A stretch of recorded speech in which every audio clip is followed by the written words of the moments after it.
Uyimizda shunday sukunat bor ediki, hatto nafasim og'zimga eshitilardi. Odatda bolalarimning kechuvi, erimning yotali, qaynonamning gudranishi bilan tolib-toshib turadigan bu katta hovli endi huvillab qolgandi. Erim Rossiyada. Ancha bo'ldi. Har kuni telefonlashib gaplashib turamiz. Har kuni bir xil gap. Ishlaring yaxshimi? O'zingni ehtiyot qil. Bolalar yaxshimi? U bilan ham uzoqlashib ketgandekmiz. Go'yo soyinch deganlari avvaliga olovga o'xshab yuragingni kuydirar ekan. Keyin asta-sekin sovuq kulga aylanib qolar ekan. Bolalarimni qaynonam olib Toshkentga, opasinikiga to'yga ketganlariga ham bir hafta bo'ldi. Qaynotangiz yolg'iz qolmasin. Kelin, siz qoling, bir haftada qaytamiz degandilar. Shunday qilib men va qaynotam bu katta havollagan hovlida yolg'iz qoldik.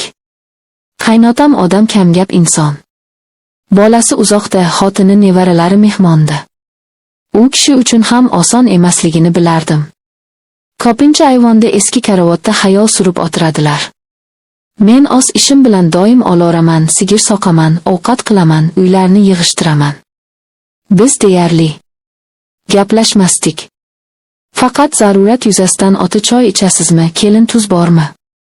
Faqat shunga o'xshash so'zlar edi. Oradagi sukunat ba'zan menga og'ir yuk bo'lib tuydi. Kechqurunlari bu sukunat yanada avjiga chiqardi. Hovliga tun chokib chiroqlar yoqilganda men oshxonamda, u kishi oshxonasida qamalib o'tirardik. Ba'zan u kishini u yoqdan bu yoqqa yurgani eshitilardi. Men esa derazadan osmonga, yulduzlarga qarab o'tirardim. Xayolimda erim, u hozir nima qilayotgan ekan? Sovqotmayaptimikan, meni oylarmikan? Ammo bu oylar ham endi avvalgidek yuragimni junbushga keltirmasdi. Xuddi eski yod bo'lib ketgan she'rni takrorlayotgandek edim.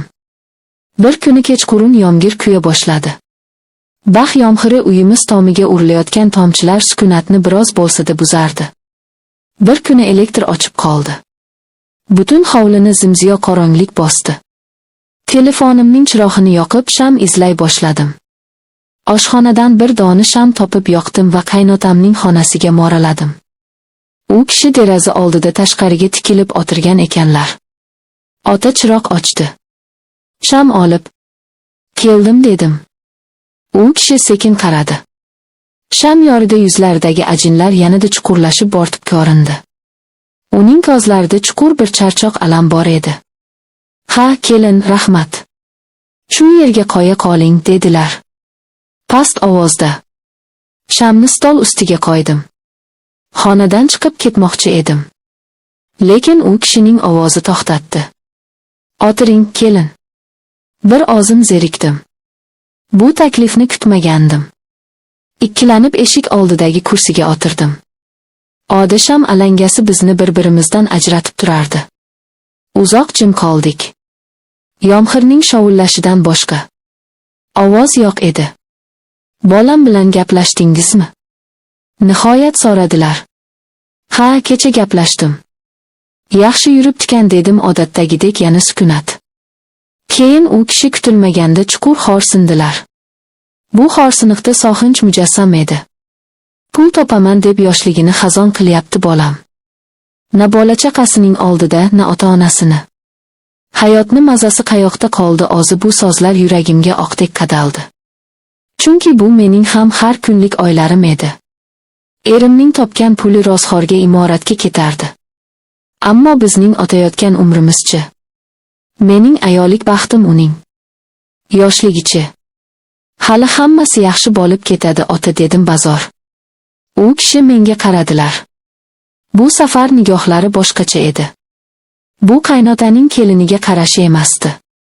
Bu bir erkakning dardini tushungan ayolga qarashi edi. "Sizga ham qiyin bilaman, qizim", dedilar. Yolg'izlik odamni yeydi. Shunda tomximga bir nima tiqildi. Ko'zlarimdan yosh qalq edi. Yig'lab yubormaslik uchun labimni qattiq tishladim. Men bu uyda bir xizmatkor, bir kelin edim. Hech kim mendan "senga ham qiyinmi?" deb so'ramasdi. Hamma meni kuchli deb o'ylardi. Ammo men charchagandim. "Bilmadim", deya pichirladim. Shu payt u kishi o'rnidan turib yonimga keldilar. Men seskanib tushdim. U kishi qo'lini yelkamga qo'ydi. Men o'shanda dadamni mehribon qo'llarini esladim. Og'zimni tutib tura olmadim. Yiglab yubordim. Uzoq vaqt davomida unutilgan barcha dardlarim, sog'inchlarim, yolg'izligim ko'z yoshlarimga qo'shilib oqardi. U kishi hech narsa demadi. Faqat qo'li bilan yelkamni ushlab tasalli bergandek bo'y. Sham alangasi tebranar.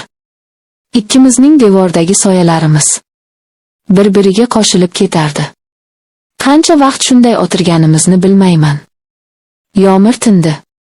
Shamib deyarli tugab qolgandi. Men ko'z yoshlarimni artdim. Kechiring, ota, dedim hijolat bo'lib. Hijolat bo'lmang, dedilar, o'shamayin. Ammo bu gal titroq ovozda.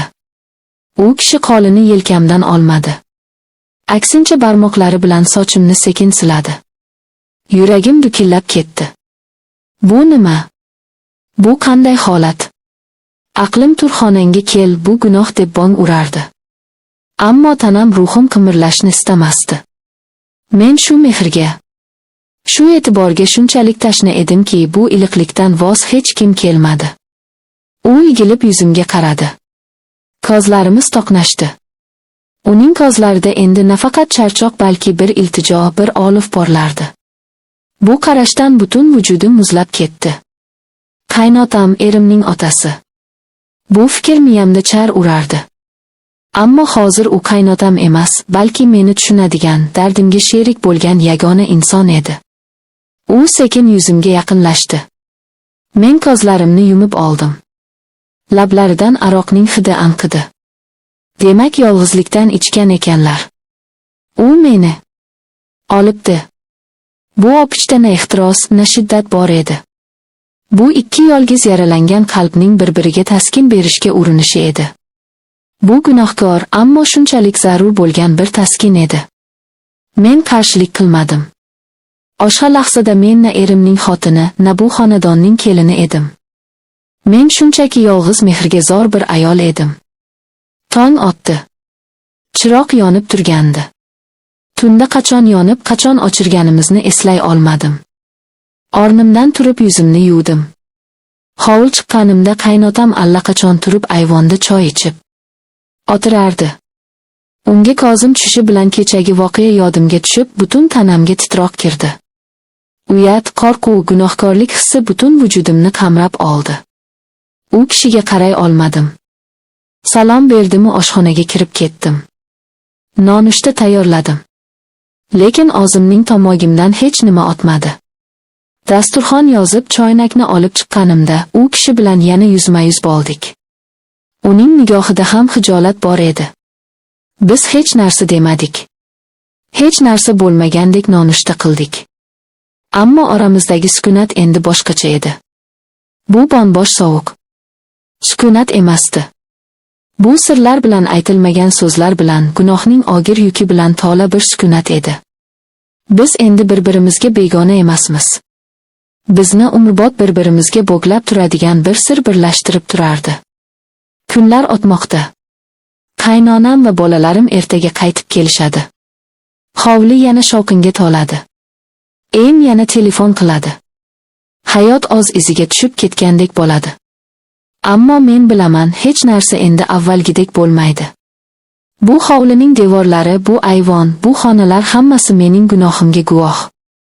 Men har kuni qaynotamga duch kelaman. Biz bir-birimizga qisqagina qarab qo'yamiz. Uning nigohida men o'zimning aksimni, o'zimning sirimni ko'raman. Va bu katta uyda biz ikkimiz abadiy yolg'izmiz. O'zimiz yaratgan yolg'izlikda bu yolg'izlikning nomi yo'q, ta'rifi yo'q.